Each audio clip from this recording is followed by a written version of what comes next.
Hello and welcome to Season 4 of the Sunday Plodcast, presented by sportsshoes.com. I'm Ollie Lum. And I'm Matt Seddon. This podcast is all about elite distance running in the UK. We're here to give you all the latest news updates around the sport, as well as weekly interviews with athletes and coaches. Stay up to date by following us on Instagram and X at Sunday Plodcast. And make sure to subscribe to our YouTube channel too, where we post athlete workout videos, shoe reviews and more. Thanks for listening, and as always, we hope you enjoy the episode. Episode 200 of the Sunday Plodcast. This week's guest is quite simply the greatest of all time. Faith Kipyegon currently holds the world records in the 1500 metres and the mile. She's a 3-time Olympic champion and a 4-time world champion. Before we get into the episode though, Matt and I just want to thank you all for listening over the past 4 years. Because of you, we've been able to pick the brains of some of the best distance running coaches and athletes on the planet every single week. Here's to the next 200 episodes. Enjoy this one first though.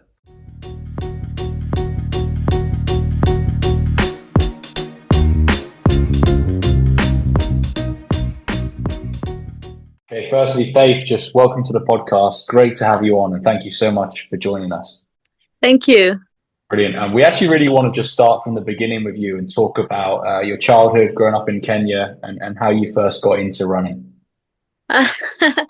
Yeah, it's a long story. You know, I started when I was young, when I was a small girl back in my village. And yeah, you know, when you are a village girl and you just go run to school and running for lunch and running back to school is just enjoyable. You don't have like one time you will be Olympic champion or world champion. So I was just growing in the village and just doing what I wanted to do, like just studying but not running. But I find myself just following my father's footsteps. So yeah. It's interesting, you know, you mentioned your father there. Talk about your family, because am I right in saying you come from quite a large family? There's 9 of you. You've got a lot of siblings. So how influential were your parents, but also your siblings at the start of your career as well? My father and my mother have been supportive since I started my career, since I was a little girl. And we are 8 in my family. We have 3 men. I can say men because they're old. They're old enough. They're not boys anymore. And and we have I have 5 sisters, including myself. So yeah, we have grown we grew up in a humble background, where my father is a farmer and my mother as well is a farmer. So it's a long story. If I started now, we will finish 1 hour, maybe 1 hour or 2 hours explaining. But in short, my family have been supporting my sisters, my brothers, my mother, my father, that have been supporting me through my career. Fantastic. Were your brothers or sisters interested in running like you were? Did they want to sort of follow your footsteps, or did they train alongside you at any point? Yeah, absolutely. I have my sister called Beatrice. She's doing a half marathon. And I have a sister called Josephine. She's doing marathon. But not elite athlete as I am. So they're still looking for some ways to find themselves in a high elite level. But they're really trying to follow my footsteps and just to train hard and follow what I'm doing. But yeah, they're really trying. Yeah, absolutely. I'm sure you're a great source of inspiration for them. Yeah. Do you recall at what point kind of growing up that you transitioned from running to school, like you say, running home at lunchtime, to thinking, I want to be an Olympic champion? Can you recall when that time was? No, I remember when I was in standard 6, that is the time I just realized there is a game called athletics.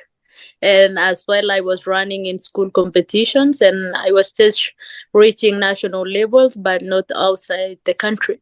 So after that, I find a coach who knew more about athletics, and he coached me through he was like, yeah, Faith, you have potential of running, so you can try and I can help you out. So he took me to a boarding school in a different place from where I was living. It was about 30 kilometers away from home. And I got scholarship where I was given time to train, and as well my brothers was supporting me with school fees. And then I thought, um, I thought the potential there was not really good. And then I came back home and found another coach called Charles Ngena, who took me to his house when I was very young and takes care of me like her daughter. When I was still junior, I performed. I think I made a team to 2010 World Cross Country and 2012 2011 World Cross Country in Punta Umbria, and as well 2013 World Cross Country when I was in his house. So it really helps me to really nurture my talent and see the potential of being an elite athlete, and that is where I started from. I think that's something we want to talk to you about, that famous 2011 World Cross Country where you ran in barefoot that day. Did you realize, or did you think you were at a disadvantage? I'm intrigued. Or was that very natural to you? How was it received from your kind of peers and your teammates? Well, I think on my side I was comfortable, coming from the village and trying to find ways and trying to find who will help you with the shoes. Is it gonna be a shoe company with Nike, or is this a shoe company with Adidas or anywhere? But for me, I was feeling really comfortable running barefooted as well, and at the same time, I was not with Nike by then, so I was still finding like as an upcoming athlete. So I was still upcoming athlete and still young as well. So for me, I think I was comfortable running barefooted, and I remember I was given one spike with Nike, and I was like, no, I'm not going to use this spike. I'm just going to use I'm just going to use barefoot as I decided, and I'm going to win the medal, and I won the gold medal. So it was really interesting. Yeah, fascinating story. And of course, then the year after that, 2012, you won the World Junior 1500 title, and of course got your Olympic spot and went to London as well. How was that experience? Did you think that you would, I guess, get to compete at a top level so quickly in your junior career? Well, after making a team to World Junior in 2012, it was my dream to just be a World Junior champion. And then after that, I made the team as well to London Olympics, and I was still very young. It was, I think I went to London Olympics as a junior, and as well, still coming from junior, you don't have experience. You are just there to just perform and see what will happen after finish line. So after coming back from winning World Junior in Barcelona and going to Olympics in 2012, it was a great transition from the junior to senior category. So for me, it was more of getting experience and also learning more in athletics. Do you remember walking out? Do you remember walking out on the track in 2012 because the crowd were just terrific? Yeah, I remember. I remember when I was going on that track in 2012 Olympics. I was still, when you are junior, you don't remember anything. You are just going to the track without tension, without any experience, and you are just like, oh, I'm in Olympics, and maybe it will be like junior one. Junior race, and you end up like, oh my goodness, this is a different race. Because I remember I didn't even make to the semis. That was funny. Yeah, that was really funny. So I end up just finishing my race in the heats and just went back home. So it was really funny. Unbelievable. And there's a bit of a story here and a connection with Timothy, because at the Olympic Games, he obviously was a bronze medalist in that famous race behind David Rudisha. Was that where you guys met, or did you know each other before that? Oh my goodness. No. I met my husband in 2012. We met in 2012 World Junior Barcelona. So when we were going to the Olympics, we were already in a relationship. So when I was there, I was still junior, and he was still junior also. He was still junior as well. So, but for him, he was, I can say maybe he was a little bit experienced, and as well, he was strong by then because he won the bronze medal. When you win any medal in Olympic, you are very strong. But for me, I think I was still, I needed some time and I needed some more training to just be on top level there. So for my husband, he was very strong, and and that is where we met, and just and where we are now. So it's a long story.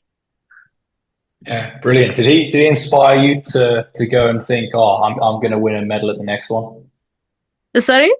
Did he inspire you to think I'm going to go and win a medal at the next one?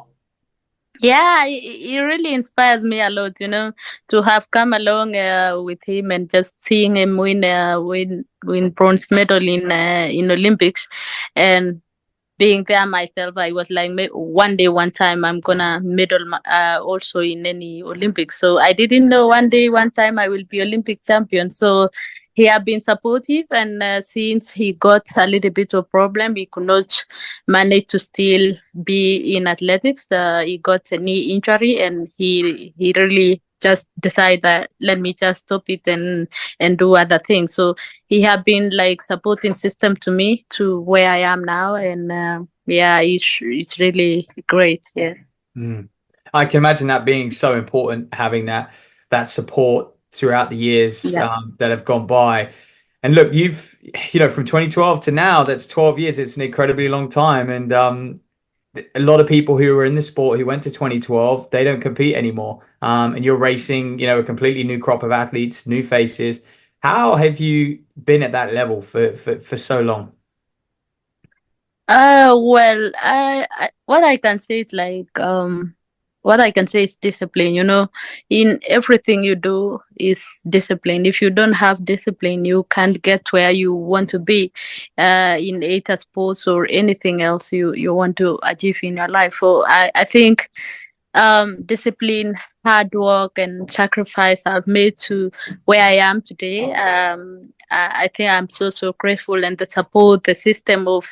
supportive system of my management, my coaches, my husband, my family. I think it has given me a humble time to train and just focus to still create things and still motivate the young generation towards bright future. When you are still there from long time, you really inspire many. Yeah. And one thing as well that has changed over that time is, I guess, the style of 1500-meter racing. And we've seen it both on the men's side and the women's side as well, that we used to have these kind of really slow, tactical races. And now you've got people like yourself front running incredible times. How have you adjusted to that? Like, is there one which you preferred? Because obviously you've gone from running some quite slow, I guess, 1500-meter finals in the Olympics to now how we see the races. Well, yeah. As you say, the 1500 nowadays is a very, very hard race. It's a difficult race to just be in, because it has been faster and faster and faster, and I think maybe we are getting old, but the time is still going quicker. It's really funny because as we go on, the times are really quick. You see, like now many ladies are running below 3:55. So if you don't have under 3:55 in your legs, to get any medal in championship or Olympics, it's very hard. The technology, with the wave flights and other things, I think it's helped, and many people are training very, very hard now to know that the event is in another level. In the women's side and in the men's side in 1500. So it's really competitive. It's like also 800 men. It's really not easy races nowadays. People have trained, and many people want to just perform well. Yeah. And I'm intrigued to find out your style of racing. Obviously, at the moment, the last few years has just been front running from the gun, very, very aggressive. Do you study, throughout the season before the Olympic Games this year, were you studying the opposition? Were you looking where their weaknesses are? And was that the kind of the only way to win in Paris, or could you have won many different ways with a quick last lap, however you wanted? Well, nowadays I can run in the race. I can run a quick race and as well as slow race or a tactical race. It's for me. I'm in any position to just be myself. The most important thing is to be myself. From the gun to the tip, and I just focus myself to that finish line. But any pace, I'm very comfortable. And when I'm going for up to something special, like what I was doing in Paris, was just to make history, to be the first woman to win three Olympics in the same event. So winning Rio and winning Tokyo and winning Paris was really special for me. And just I was like, I just want to make history. Which one of those was the hardest to win, if any? Um, I can say Tokyo was the hardest one to win because I was still coming from maternal leave and I didn't know how strong I was, and I was like, yeah, I just came out from maternal leave. My daughter is here, and I'm going to the Olympics. How am I going to perform? But I think that was the hardest one. Yeah. Yeah. Let's chat about a bit about your training, because obviously that's one thing that surely has enabled you to compete at this high level for so long. And you started training with Patrick Sang, I think in 2017, is that right? Yeah, I started training with Patrick 2019 after maternal leave. Okay. Yeah. And how was the transition into that, and what was the decision to move over to Patrick's group? Well, I can say since I joined Patrick, it has been a big improvement for me. I think I not only change as elite athlete, but I think I change as well as a person because when you have great people around you who mentor you, who talk to you every time, it's really helped you a lot, and for the mentally also and for the training, it's really helped. Training with Eliud and Patrick has really helped me a lot. Yeah, one thing that strikes me of Patrick Sang is potentially the mindset and how that's changed over these last few years. You've gone on to new heights and you've stayed motivated when you've achieved everything in the sport. So has Patrick, and you mentioned Elliot and some of the guys in the group, have they assisted you and helped you out with your mindset? Yeah, absolutely. Yes. I remember in Paris when I was down a little bit after a traumatic 5,000, and Patrick and Eliud checked in for the Olympics as well. I was a little bit happy and a little bit up again towards the 1,500 final because when I was running the 5,000, they were not there, and after the final of the 5,000, they checked in the next morning and they told me, yeah, what has happened has happened. Just focus yourself to the next race. And I still wake up in the morning and went for my hits of 1,500 in Paris. And I was I was down, mentally affected because of the DQ. At the same time, I have to start the 1,500 hits. So it was really tough day for me in Paris after 5,000. But when Eliud and Patrick came and I saw them, and they really encouraged me that you still have something special in ahead of you, and you have to be strong and just focus. So for them, they have been really, really supportive and have been like really helped me a lot to this journey of athletics in my career. Have you had a chance to reflect much on the 5,000 in Paris? Yeah, it was really tough. Even I don't watch very often because it's really disturbed a lot, and I don't want to just go back to what happened. I just it has happened, and it's 2024. So we just plan the 2025 and plan other things ahead of us, and just leave what has happened because I was really wanted to just be there and especially go for what I wanted, but not with the dramatic happens in Paris. I just want to run fairly and compete with my competitors fairly and just win fairly. So to just come across and have traumatic race and really disturb my mind, it really disturbed all my plans. So it was really hard, but I really thank God I came back strong to just win the 1500. You did indeed. Yeah.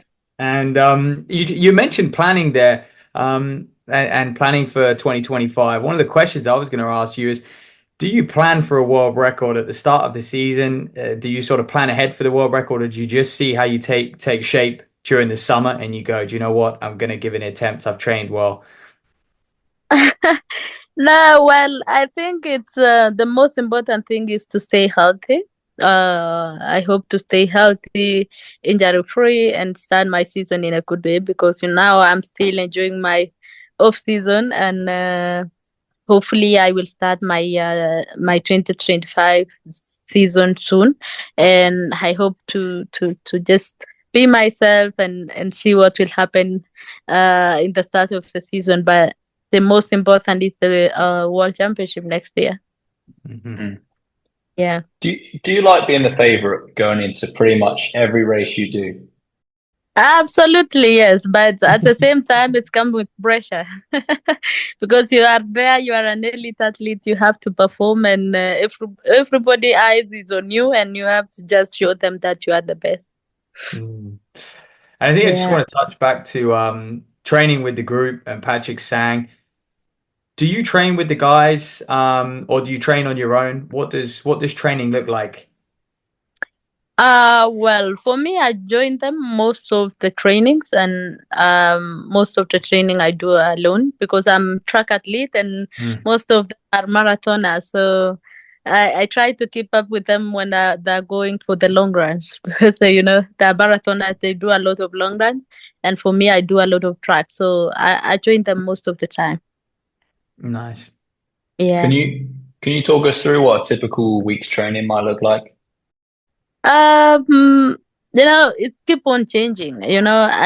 For me, it's keep on changing because I'm track athlete, and my coach normally change many things. So sometimes it's very hard even for me to calculate because coach is the one telling you have to do this today, you have to do that today as track athlete. You are not going to marathon group because marathon does 40 kilometers, but for me I don't do 40 kilometers most of the time. So it's really changing. So my coach really changed some programs. It's a mixture of speed, endurance, and speed over the week. I think that's one of the questions, how you balance both the speed and the endurance. So in the winter, how much speed would you do versus endurance? Would you do any speed? Would you run 1500 pace in the winter? No, I think in the winter I do a lot of long runs. I do a lot of long runs and fat legs, and when it comes close to the track season, I start doing track sessions. Do you have a favorite session at all? Yeah, I normally say my favorite session is long run, especially when I join the marathoners. I enjoy doing long runs a lot. Wow, you don't hear many 1500 runners say that. Yeah, I know. Many say they are enjoying track session, but for me, I enjoy long runs. So just follow them for 30 kilometers, 25 kilometers. It's really enjoyable. Awesome. Look, women's running is changing, and I think one of the examples of that was the Athlos meet that you did a few weeks ago now. We want to hear your experience and what you made of it. Did you enjoy being in New York and being treated like an absolute rock star? How was the event for you? Well, the event in New York was really cool. It was it was really beautiful, to have just go there and just pee on the track. Only women meet was really special. It was totally different meet. Without men on the track, you just feel like, oh, what is happening here? But it was really, really good. I really enjoyed, and I think most of the athletes as well were like, we hope we will see many of these event happening to just motivate women around the world and just they show the women are up there now, not only men. So it was really cool. And is that something that you recognize as well, like how much you're inspiring other female athletes and with that just Kenyans in general and athletes all over the world? Yeah, it really feels special, especially on my side to have seen women coming out and performing well and after maternity leave, many years ago they were like thinking a lot like, am I going to maternity leave and come back strong as I was before? But I think with maturity of us women like myself, Shaylan, Praise of Prize, Alison Felix and other athletes who have the babies and come back to the track and see themselves still on top there.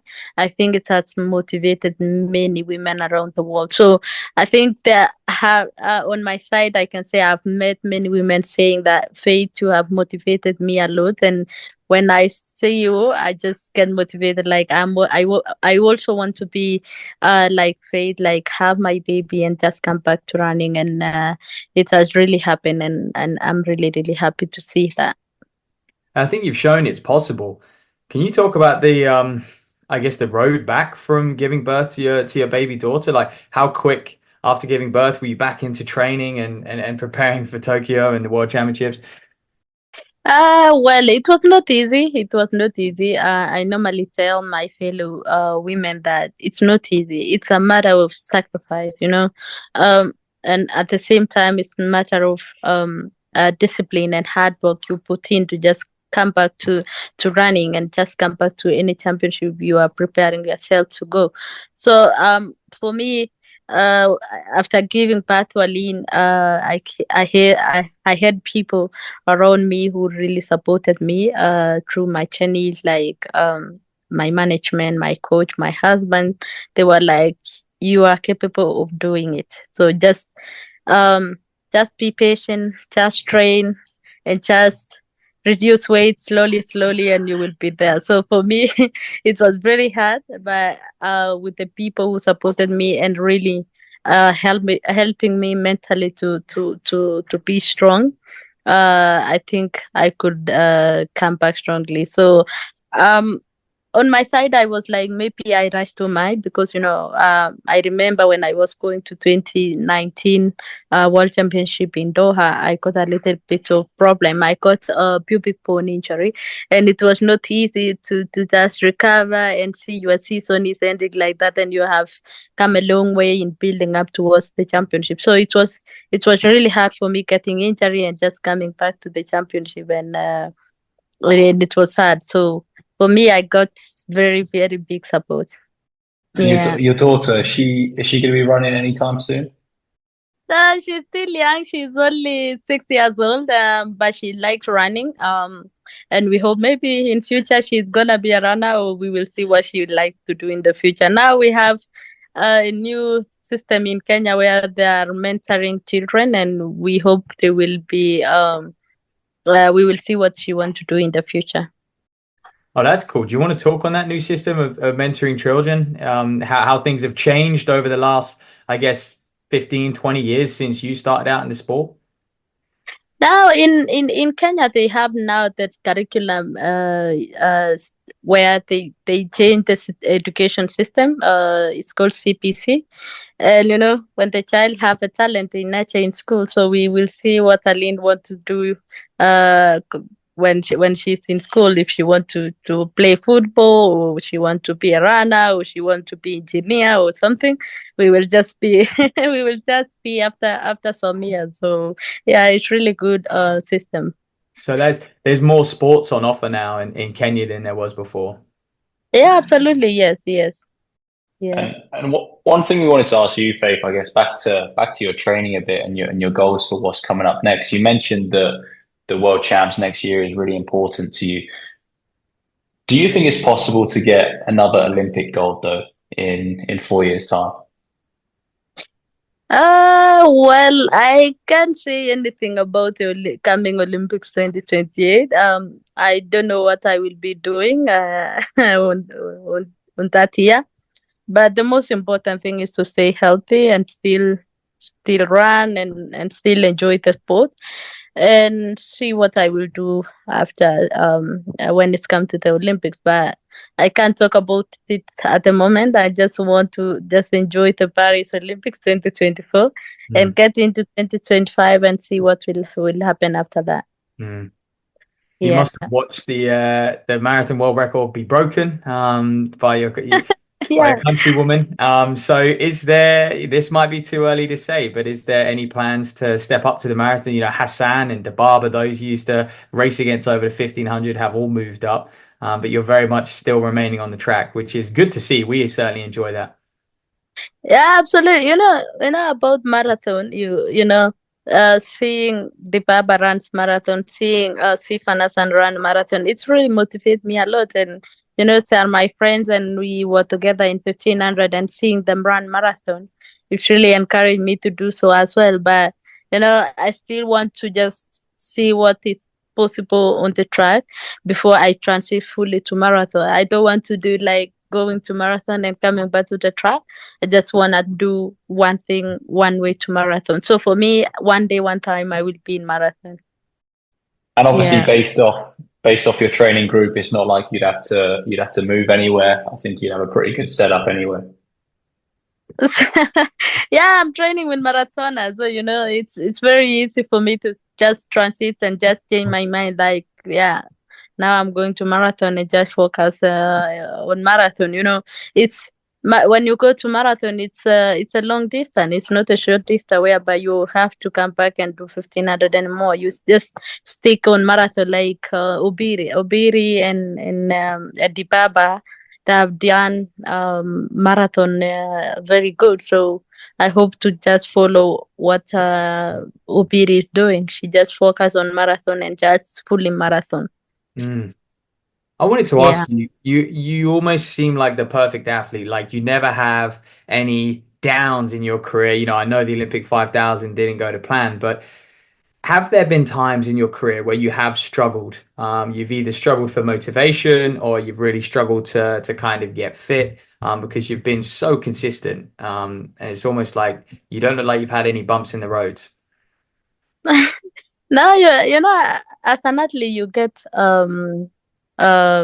sometimes challenges, and sometimes you are like, am I going to be on top, or am I going to just be am I going to be where I want to be today? So the struggles are many. You can get injury, and it was not on your plan. At the same time, other things may come across your plans and distract your plan. So for me, I can say I'm like sure every time, but I'm not sure every time. I'm also an athlete whereby sometimes I get problems, and this is sports.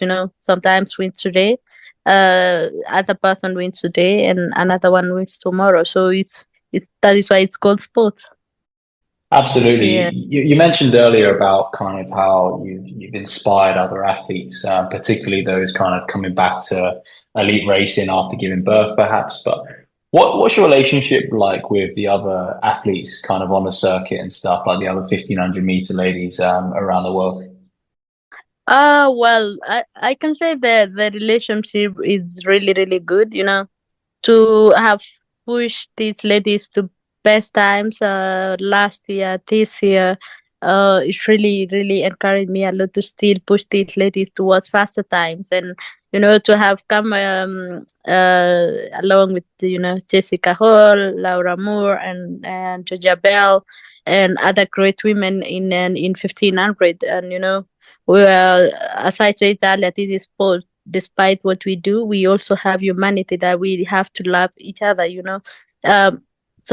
One person win today, another one tomorrow, and we still push ourselves in these sports. And coming along with these ladies and celebrating the achievement of one another is really special.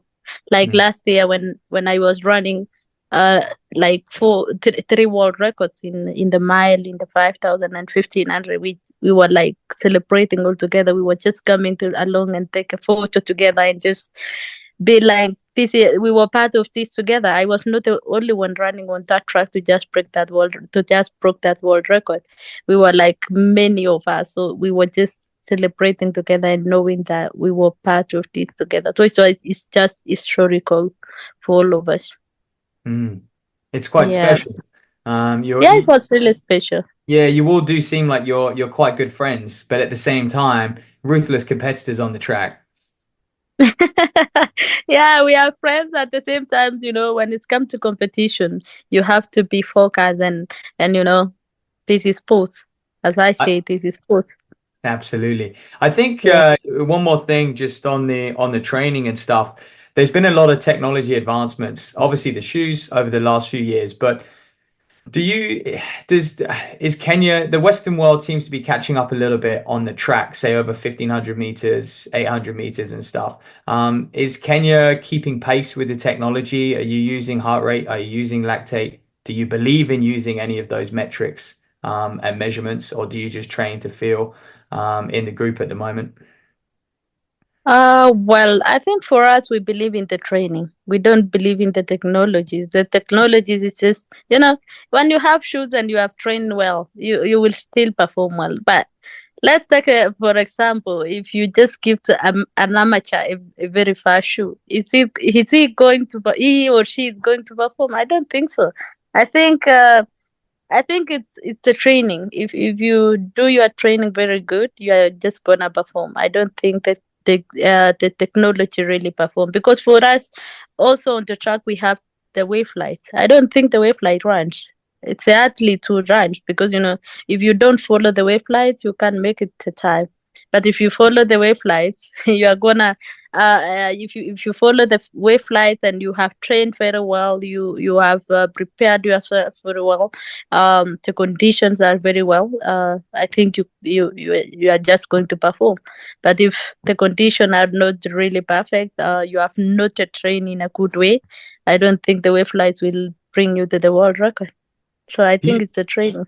Yeah, it's interesting. Do you think you would be running as fast as you are today without the wave lights if they didn't exist? Absolutely, yes. Fair point. Absolutely, yes. I think it's the only the training. If you prepare yourself very good on the training, and you have somebody to bring you to 1,800 without wave lights, you can still do the world record. Yeah.